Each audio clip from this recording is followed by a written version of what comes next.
Hello everyone, welcome to Qutix. This is Pranay and UKPSC lecturer PYQ series की क्या कहते हैं नेक्स्ट क्या कहते हैं नए वीडियो में आपका फिर से स्वागत है। इस सेशन में हम करने वाले हैं जो भी हमने प्रीवियस क्वेश्चन कर चुके हैं पहले से, हम उसको थोड़ा आगे बढ़ाने वाले हैं। ठीक है, तो जो ये बेसिकली ये जो कहते हैं वीडियो सेशंस किसके लिए इंपॉर्टेंट रहेगा, उन बच्चों के लिए इंपॉर्टेंट रहेगा जो लाइफ साइंस बायोलॉजी क्या कहते हैं जिनका मेन सब्जेक्ट है यूकेपीएससी लेक्चरर में। ओके, तो पीवाईक्यू सेशन का फर्स्ट क्वेश्चन स्टार्ट करते हैं।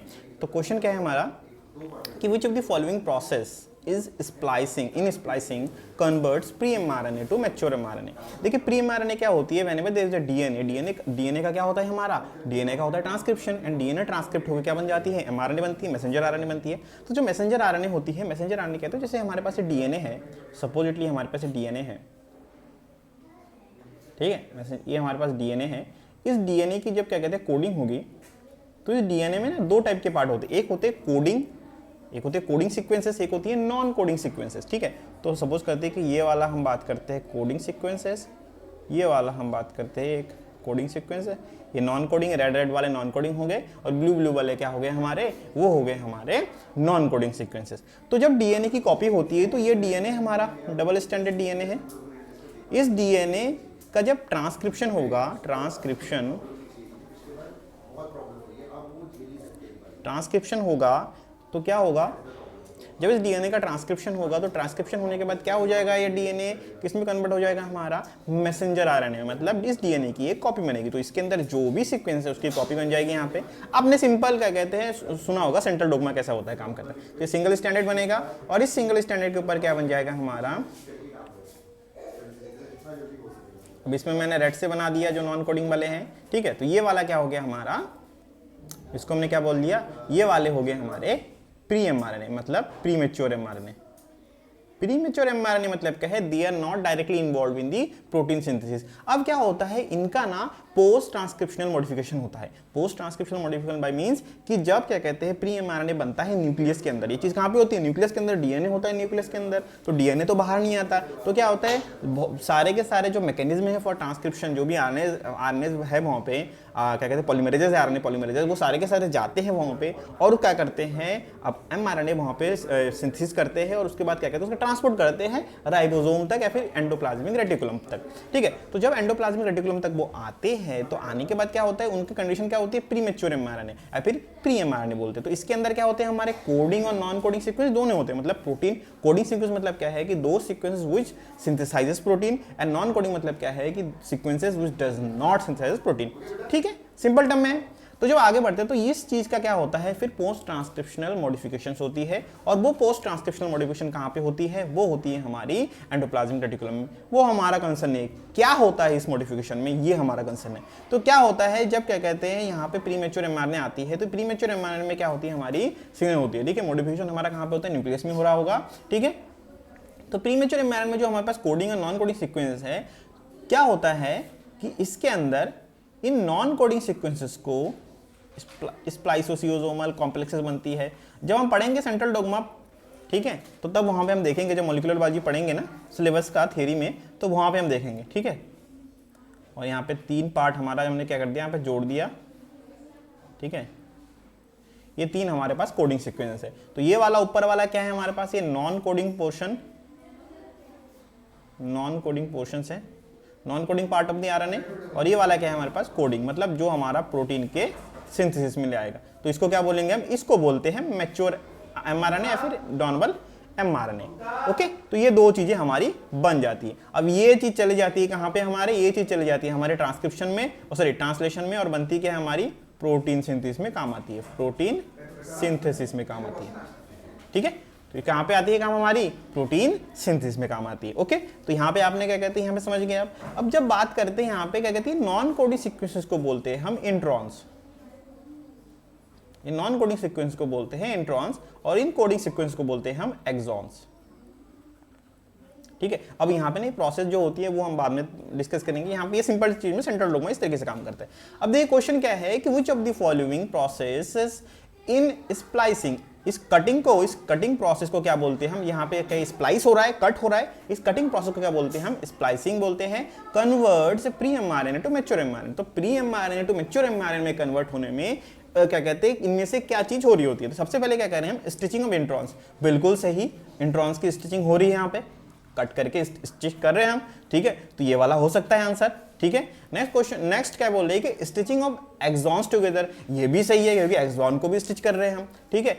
और एक्साइजिंग ऑफ इंट्रॉन्स, मतलब इंट्रॉन्स को हम एक्साइज कर रहे हैं, इंट्रॉन्स को हम वहां से अलग कर रहे हैं, ये टर्म भी सही है, ठीक है, ये टर्म भी सही है। फिर क्या कह रहे हैं, stitching of exons and introns together, ये तो गलत है, दोनों को अलग अलग कर रहे होते हैं हम। Separating about 180 mega base pair of PM RNA, ये वाली बात भी यहाँ पे गलत है, ठीक है। तो ये दोनों सही है, लेकिन इन दोनों में से ज्यादा सही कौन सा है, ऑप्शन नंबर बी। तो correct option will be option number B, stitching of exons together and excising of introns. Excising मतलब क्या है, हम उसको एक्साइज करते हैं प्री आरएनए से, ओके। नेक्स्ट क्वेश्चन पे आगे बढ़ते हैं। क्वेश्चन क्या है कि the diameter of Z DNA is, the diameter of Z DNA का, देखिए हमारे पास डीएनए कैसे कैसे होते हैं, ए डीएनए होता है, बी डीएनए होता है और जी डीएनए फिर जेड डीएनए होता है, ठीक है। इन सब में क्या कहते हैं चीजें क्या होती है, जो ए डीएनए और बी डीएनए होते हैं ऑलमोस्ट सिमिलर होते हैं, बस इनमें क्या कहते हैं ये राइट हैंडेड होता है और एक लेफ्ट हैंडेड होता है, ठीक है, ये हमारा लेफ्ट हैंडेड, ये हमारा राइट हैंडेड, ठीक है। अब क्या कहते हैं जब बात करते हैं जी डीएनए या फिर क्या कहते हैं जेड डीएनए, हमारे पास क्या है इसके डायमीटर के बारे में, मतलब जब यहां पे मैं इसके बारे में बात करूंगा ये, ठीक है,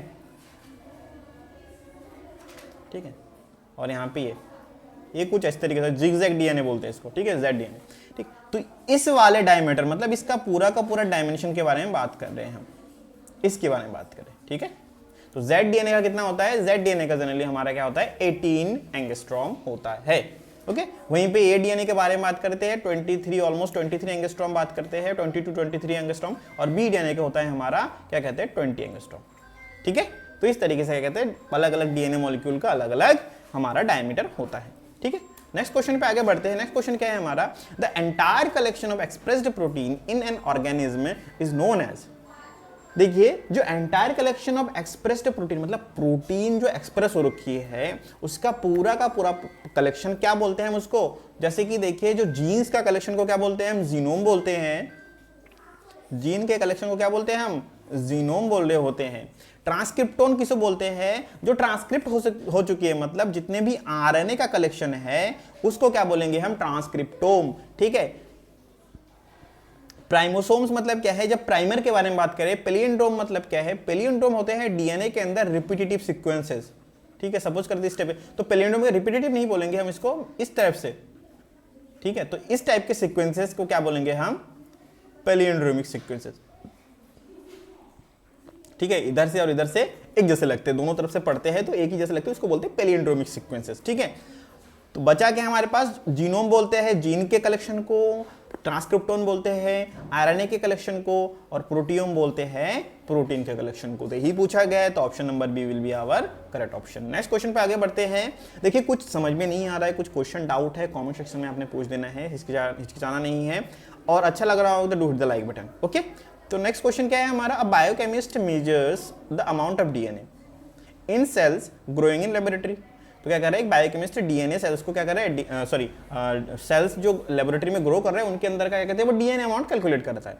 अब क्या बोल रहा है कि the amount of DNA would be found to double, मतलब किस स्टेज में, उस पर्टिकुलर सेल के किस स्टेज में क्या होगा, जो अमाउंट ऑफ डीएनए है वो क्या होगा, डबल होगा, ओके। तो वो कब होगी हमारी, वो होगी, देखिए आपने क्या कहते हैं सेल साइकिल सुनी होगी, ठीक है। तो सेल साइकिल ना बेसिकली इतने फेजेस में डिवाइड होता है, ठीक है। क्या होता है हम देखिए जनरल टर्म में एक नाम बताते हैं, एक होता है G not resting phase, G1 S G2 M, ठीक है। सबसे बड़ा वाला पार्ट क्या होता है हमारा, M फेज होता है, ठीक है। सबसे छोटा वाला पार्ट होता है जी नॉट, इसको ना जी नॉट को फेज ना बना के ना इसको हम कुछ इस तरीके से बना देते हैं, इसको कुछ ऐसे बना देते हैं, ये फेज नहीं बोलते इसको, हालांकि फेज है तो इसको थोड़ा सा बना देते, चलो ठीक है। G1 क्या होता है हमारा ग्रोइंग फेज होती है, S फेज क्या होती है हमारी रेप्लिकेशन वाली फेज होती है, और G2 फेज क्या होती है हमारी सबसे छोटी फेज होती है। हालांकि G2 फेज भी क्या होता है हमारे एक चेक पॉइंट टाइप का होता है, ठीक है। तो मैंने थोड़ा सा इसका क्या कहते हैं डायमीटर थोड़ा सा अलग बना दिया होगा, मैंने रेशियो थोड़ा उल्टा पुल्टा बना दिया होगा, लेकिन नहीं होता है कि G1S G2M, ये आपने याद रखना है, G1S G2M। G1 क्या होता है हमारा, हम बोलते हैं ग्रोथ फेज, ग्रोथ फेज मतलब इस टाइम पे सेल क्या होती है, एक न्यूट्रिएंट लेती है, सेल सपोज इतना है, और वो सेल ग्रो करती है, ठीक है, अमाउंट में उसके अंदर के सारे चीजों में क्या करती है, वो ग्रो करती है, फंक्शनल यूनिट बनती है, मैच्योर होती है रिप्रोडक्शन के लिए। उसके बाद क्या है, तो जब मैच्योरेशन हो जाती है पूरे सेल के बाकी ऑर्गेनिजम्स में मैच्योरेशन हो जाता है, उसके बाद क्या होता है, इसके अंदर सिंथेसिस फेज होती है, मतलब रेप्लिकेशन फेज। रेप्लिकेशन फेज होती है। रेप्लिकेशन फेज क्या होती है, मतलब इसके अंदर का डीएनए क्या होगा, डीएनए क्या हो जाएगा हमारा, डबल हो जाएगा। डीएनए डबल हो जाएगा, मतलब जो डीएनए है डीएनए की कॉपिंग होगी, डीएनए की कॉपी होती है। G2 क्या होती है, क्या रेप्लिकेशन सही से हुआ है, क्या सेल ग्रोथ सही से हुआ है, क्या सेल मैच्योर हो चुका है, इस चीज के लिए क्या होती है हमारी एक टाइप का रेस्टिंग प्लस चेकिंग पॉइंट बोलते हैं। इन सारे के सारे पॉइंट को क्या बोलते हैं, चेकिंग पॉइंट। इसके अंदर सीडीसी एंड साइटोकाइनिन साइक्लिन सीडीकेज वाला सिस्टम होता है। जब सेल बायोलॉजी पढ़ेंगे तो उसके अंदर वो ज्यादा अच्छे से डिपेंडेंट समझाया जा सकता है, ठीक है। अभी उसके पीछे उतना नहीं पढ़ते हैं, ठीक है। तो अभी क्या बोल रहे हैं कि एस फेज में रेप्लिकेशन हो रहा है, डीएनए का डुप्लीकेशन हो रहा है, और G2 फेज में क्या होगा, G2 फेज में सेल रेस्ट करती है, और क्या कहते हैं सेल के अंदर डिफरेंट साइक्लिन और सीडीकेज आते हैं, और वो क्या करते हैं हमारे सेल के डीएनए को क्या करते हैं, वहां पे डीएनए फिर सेल के सारे सिस्टम को वहां पे क्या कर रहे होते हैं, वहां पे सेल के सारे सिस्टम को वो रीड करते हैं कि क्या ये अब डिवीजन के लिए एम फेज मतलब क्या है कि सेल डिवीजन, माइटोटिक बोल लो मियोटिक बोल लो, दोनों के दोनों टाइप के डिवीजन के लिए एम डिनोट करेंगे। तो जो भी सेल होगा तो एम फेज मतलब क्या है, दैट इज द डिवीजरी फेज, मतलब सेल डिवाइड होगा उस फेज में। तो अगर G2 फेज पास करेगी सेल, मतलब मैच्योर हो गया, डीएनए का रेप्लिकेशन सही से हो गया, तो वो क्या करेगा, अब माइटोटिक या फिर मियोटिक फेज में वो एंटर कर जाएगा। ओके, तो फिर करेक्ट ऑप्शन क्या होगा, हमने क्या कहा कि DNA would be found to be doubled in. तो किस फेज में डबल हो जाएगा, एस फेज में डबल हो रहा है, G2 फेज में डबल मिलेगा। ओके, तो क्या कह रहे हैं कि between prophase and anaphase of mitosis after G2 phase of the cell cycle during M phase of the cell cycle between prophase 1 and prophase 2। देखिए प्रोफेज एनाफेज के बाद प्रोफेज 1 और प्रोफेज 2 ऑफ मियोसिस क्या होती है हमारी, ये हम बात करते हैं मियोसिस में फर्स्ट प्राइमरी स्टेज के बारे में बात करते हैं। तो यहाँ पे हमारे क्या कहते हैं, सेल का डीएनए डबल नहीं हो रहा होगा। एक्चुअल में डबल क्या होता है, वैसे तो बोला जाता है, कहते हैं कि जब भी हम डबलिंग वाला केस बात करते हैं तो वो कहाँ पे होता है हमारा, G2 वाले फेज में होता है। लेकिन जैसे हम बात करते हैं माइटोसिस में, देखिए prophase anaphase prophase metaphase anaphase telophase होती है। तो क्या कहते हैं हमारे 4 फेज होती है माइटोसिस में ना। तो बिटवीन प्रोफेज मतलब क्या है कि ये G1S फेज को क्रॉस करके चला गया कहाँ पे, इस एरिया में बात कर रहे हैं, ठीक है, इस एरिया में। ये प्रोफेज एनाफेज कहते हैं, पूरा का पूरा एम फेज कहाँ पे होगा हमारा, यहाँ पे होगा, ठीक है।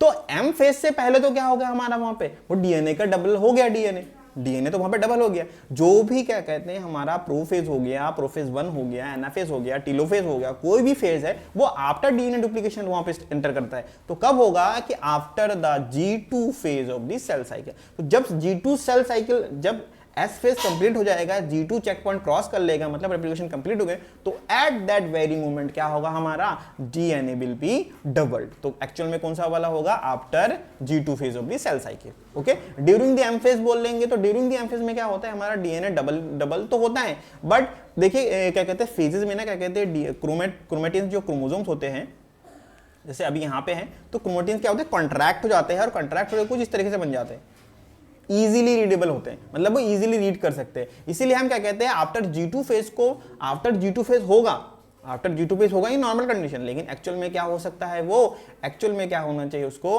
कि ये between the prophase and anaphase of mitosis, उसको क्या बोलते हैं, मेटाफेज। और मेटाफेज में क्या होता है, डीएनए इजीली रीडेबल होता है। इसीलिए जब भी हम किसी भी क्या कहते हैं सेल का जीनोम क्या कहते हैं हम रीड करना चाहते हैं, तो उस टाइम पे उसके सेल के ग्रोथ को, फिर क्रोमोसोम को इजीली देख सकते हैं किस फेज में, मेटाफेज में। ओके, तो correct option will be between prophase and anaphase of mitosis. Okay, next question पे आगे बढ़ते हैं। अब देखिए प्रोफेज 1 एंड प्रोफेज 2 के बीच में क्यों नहीं होगा, ये प्रोफेज 1 क्या होता है, स्टार्टिंग ऑफ द मियोसिस होगा, और प्रोफेज 2 क्या होगा, starting of the meiosis phase 2। तो फेज 2 वाला प्रोफेज 2, फेज 1 वाला प्रोफेज 1, इसीलिए क्या कहते हैं इसमें बात करें, हाँ इसके अंदर ही होगा तो इसके अंदर ही, लेकिन इसको हम वहां पे इंक्लूड नहीं करते क्योंकि इसके अंदर डिप्लोटीन, साइटोकाइनिन बहुत सारी स्टेज आती है, ठीक है, तो वो हम उसको कंसीडर नहीं करते। लेकिन प्रोफेज और एनाफेज के बीच में कौन सा आता है, इकलौता मेटाफेज आता है, और उसी के अंदर क्या होता है हमारा क्रोमोसोम्स थिक हो जाते हैं, थिकर हो जाते हैं, और वहां पे उसको रीड करना ईजी होता है। इसीलिए लैब में अगर हम कभी क्या कहते हैं सेल के डीएनए डुप्लीकेशन को रीड करना है, तो वो कौन सा वाला स्टेज लेंगे, हम मेटाफेज वाला स्टेज लेंगे। ओके, नेक्स्ट क्वेश्चन में आगे बढ़ते हैं। कि which among the following statement is true about saturated fat। Saturated fat क्या होती है? सबसे पहले तो पहली बात तो कहते हैं सैचुरेटेड फैट क्या होती है, हमारी बॉडी के लिए हार्मफुल होती है, हमेशा याद रखना है आपने, हार्मफुल होती है। अब देखिए क्या कहते हैं, आपने पहले ही पढ़ा होगा, फिर आगे पीछे भी सुना होगा कि सैचुरेटेड और अनसैचुरेटेड मतलब क्या है, presence of double bond, presence of क्या कहते हैं, डबल या ट्रिपल बॉन्ड, और एब्सेंस ऑफ डबल या ट्रिपल बॉन्ड। ठीक है, तो जब किसी एक सैचुरेटेड फैट में या फिर किसी भी फैट में, जब किसी फैट में क्या होता है, किसी फैट का स्ट्रक्चर कुछ इस तरीके से है, ठीक है,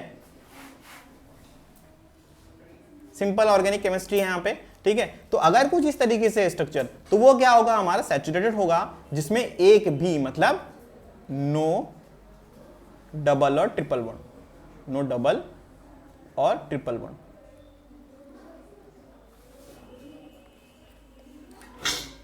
नो डबल और ट्रिपल बॉन्ड। ठीक है, तो तब क्या होगा, वो सैचुरेटेड फैट होगा। वाइल जब इसके अंदर क्या होगा, हमारे पास एक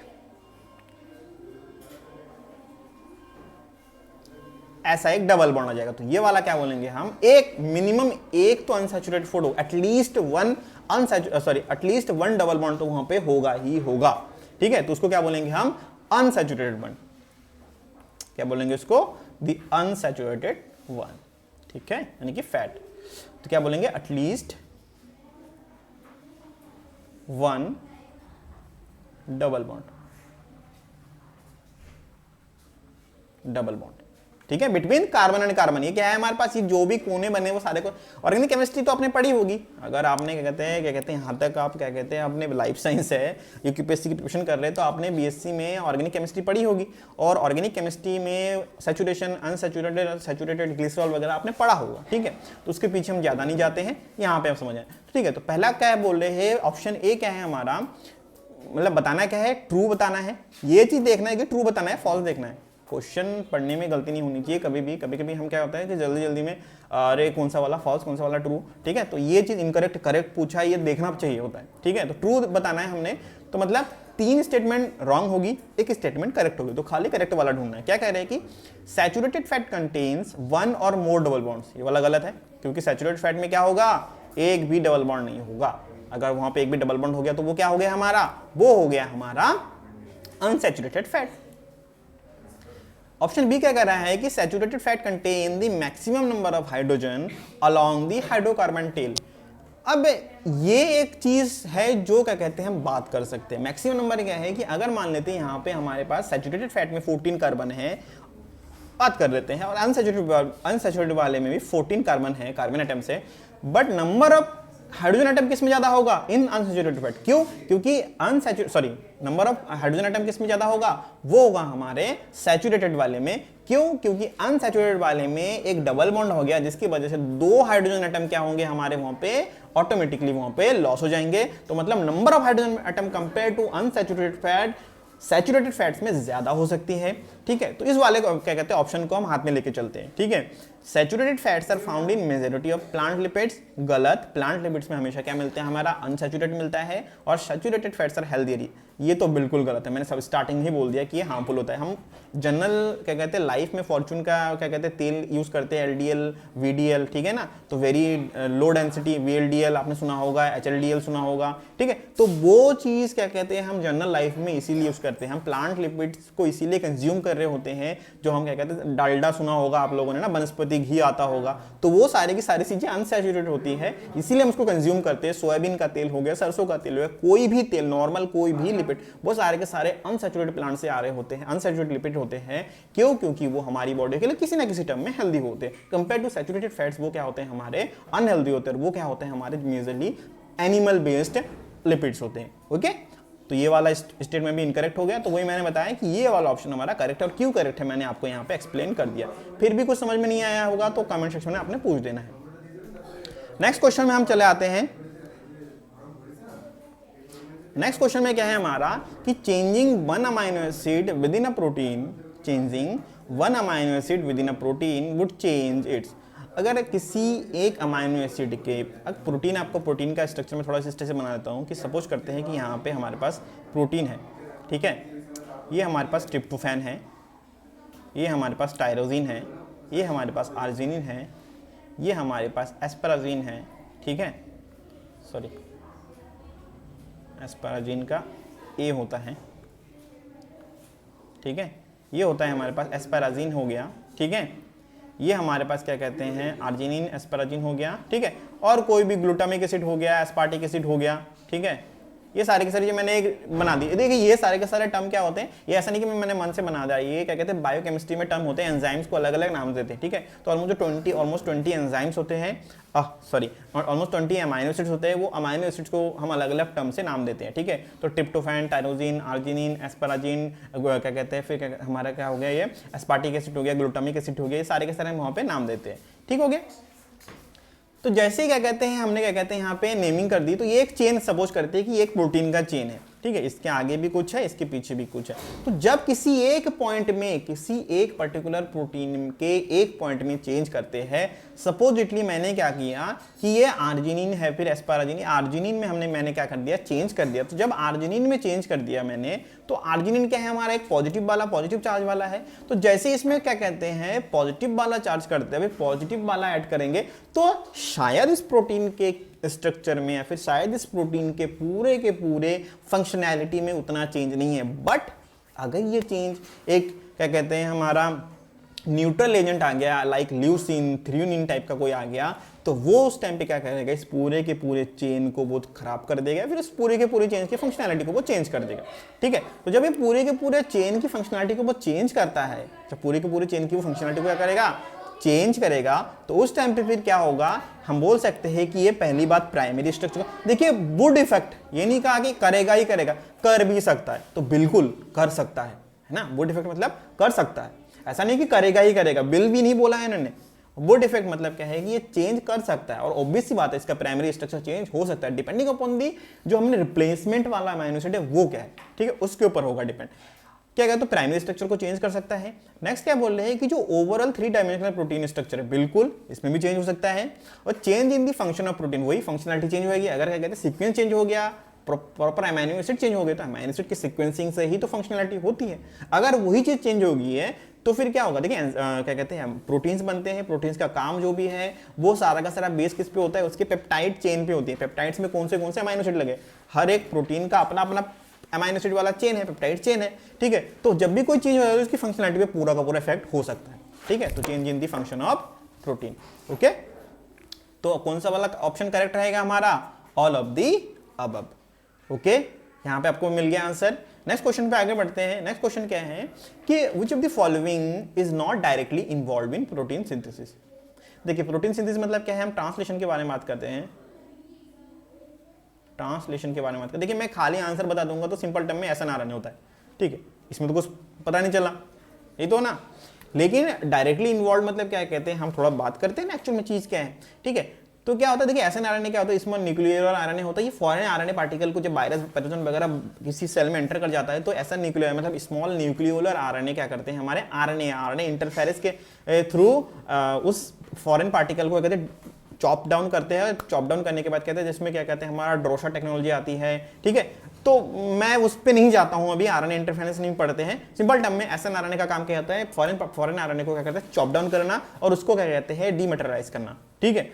बट अब ये चीज टीआरएनए का काम क्या होता है, टीआरएनए बेसिकली क्या करते हैं, हमारे जब प्रोटीन सिंथेसिस होती है तो प्रोटीन सिंथेसिस के टाइम पे क्या करते हैं ये टीआरएनए यूज एज ये करते हैं हमारे अमाइनो एसिड को क्या करते हैं ये ब्रिंग करते हैं, अमाइनो एसिड चेन को ले आते हैं, अमाइनो एसिड को ले आते हैं हमारे कहां से, सेल के साइटोप्लाज्म से, ठीक है। फिर क्या कहते हैं वो टीआरएनए कहां से लाता है, टीआरएनए क्या करता है, टीआरएनए का काम क्या है कि जो भी अगला अमाइनो एसिड लगेगा प्रोटीन चेन में वो उसको लेके आता है, ठीक है। एमआरएनए का काम क्या है, एमआरएनए ही तो हमारा है कहते हैं डीएनए की कॉपी है, जो कि क्या कहते हैं ट्रांसक्रिप्ट है, उसी को पढ़ के बनाना है कि हमको क्या प्रोटीन चाहिए इस पर्टिकुलर फंक्शन के लिए, ठीक है। तो ये क्या हो गया हमारा ट्रांसक्रिप्ट है फॉर प्रोटीन, ठीक है। मतलब ब्लूप्रिंट क्या है हमारा, एमआरएनए है। आरआरएनए क्या है, आरआरएनए इस पूरे के पूरे स्ट्रक्चर को होल्ड करता है। मतलब ये क्या है हमारा, ये है हमारा होल्डर बोल लेते हैं, या फिर बोल लेते हैं हम ये सिंपल से मतलब ये हमारा पूरा का पूरा किचन है, जहां पे ये सारी की सारी प्रोटीन बन रही है। तो उसको बनाने का जो किचन है वो क्या है हमारा, वो है आरआरएनए, फिर राइबोसोमल आरएनएज, ठीक है, जो कि क्या कहते हैं यूकैरियोट्स में होता है 80s, ठीक है। और प्रोकैरियोट्स में होता है 70 ईयर्स। ठीक है, ये थोड़ा सा मैंने बता दें। ठीक, तो इसके साथ आई गेस अपने समझ में आ गया है कि किस तरीके से कहते हैं प्रोटीन सिंथेसिस होती है। 2 बार आ गया तो थोड़ा बहुत आइडिया लग गया, जनरल आइडिया लग गया है। और देखिए यूकेपीएससी में, और ये कहते हैं अगर आप में से किसी ने नेट का सिलेबस पढ़ा होगा, ठीक है, तो नेट के सिलेबस में और यूकेपीएससी सिलेबस में कोई डिफरेंस नहीं है, लेकिन इसके क्वेश्चन में डिफरेंस है। क्योंकि आप कभी भी नेट के एग्जाम पेपर में इस टाइप के क्वेश्चन नहीं देखोगे, इस टाइप के क्वेश्चन वहां पे नहीं होते रहे। नेट के क्वेश्चन में अगर ये क्वेश्चन आ रहा होता तो वो किस लेवल तक पहुंच जाते, वो पहुंच जाते हैं कि इनमें से कौन सा रिस्क कॉम्प्लेक्स यूज कर रहा होता है। ठीक है, इनमें से कौन सा रिस्क कॉम्प्लेक्स, रिस्क मतलब मैं डायरेक्टली बोल रहा हूँ रिस्क सी कॉम्प्लेक्स यूज कर रहा होता है। ठीक है, तो ये इतने डिटेल में चले जाते हैं, मतलब वो आरएनए इंटरफेरेंस में। ठीक है, और एसएनआरएनए के साथ साथ क्या कहते हैं, हमारे पास जो स्मॉल न्यूक्लियर आरएनए है, ठीक है, तो वो स्प्लाइसोसोमल कंटिटी में क्या होता है काम। ठीक है, जब फॉरेन पार्टिकल होता है तब कौन सा वाला आरएनए यूज होता है फिर, और क्या कहते हैं जब अपना खुद का आरएनए खराब होता है उसको चॉप डाउन करने के लिए अलग क्या कहते हैं मशीनरी होती है। तो जब नेट का सिलेबस और क्या कहते हैं आप यूकेपीएससी का लेक्चरर का सिलेबस कंपेयर करोगे तो कंपैरेटिवली दोनों सेम है, दिखने में सेम लगता है पढ़ने में, लेकिन जब इसके क्वेश्चन को आप देखते हो तो इसके क्वेश्चन थोड़े से शैलो है। ठीक है, तो जिन्होंने नेट की प्रिपरेशन कर रखी है उनके लिए बहुत अच्छी बात है, जिन्होंने नेट की प्रिपरेशन नहीं करी है उनके लिए तो मैं हुई। ठीक है, तो आई गेस यहीं पे क्लास कंप्लीट करते हैं ये वाला, क्योंकि ज़्यादा लंबा नहीं खींचना है, फिर नींद आने लगेगी आप सबको, मुझे पता है। ठीक है, तो इसी के साथ ये वाला क्लास यहाँ पे एंड करते हैं, मिलते हैं नेक्स्ट लेक्चर में, नेक्स्ट क्लास में, नेक्स्ट सेशन में। तब तक टेक केयर, टाटा।